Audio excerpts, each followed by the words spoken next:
আমার সম্মানিত ভাইরা, মুক্তিযুদ্ধের পক্ষের বিপক্ষে অনেক আওয়াজ, গুঞ্জনক, অনেক বিভক্তির কথা, অনেক বিষ ছড়ানো কথা আমরা শুনেছি। আমি প্রশ্ন করতে চাই, যারা এই চেতনার কথা বলে, সর্বশেষ ঘটনা এবারকার মহান বিজয় দিবসে ভারতের প্রধানমন্ত্রী এটাকে ভারতের বিজয় দিবস দাবি করে টুইট করেছেন এবং তিনি তার দেশের সৈনিকদেরকে, দেশবাসীকে তিনি অভিনন্দন জানিয়েছেন। একটা শব্দ তিনি বাংলাদেশ নামে উচ্চারণ করেননি। আপনাদের চেতনা কোথায় ছিল? এই বিজয় কি বাংলাদেশের না ভারতের?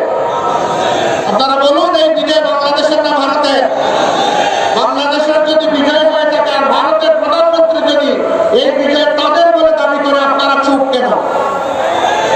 আপনাদের চেতনা কোথায় যায় তখন? সীমান্তে যখন সেনানির লাশ ঝুলে থাকে, আপনাদের চেতনা তখন কোথায় থাকে? দিনের পর দিন যখন নিরীহ মানুষকে বর্ডারে হত্যা করা হয়, তখন আপনাদের মুখ দিয়ে আওয়াজ বের হয় না। বরঞ্চ আপনাদের এক সময় পররাষ্ট্রমন্ত্রী বলেছিল, সীমান্তে যারা বাংলাদেশি মারা যায় তারা দুষ্কৃতিকারী। লজ্জা,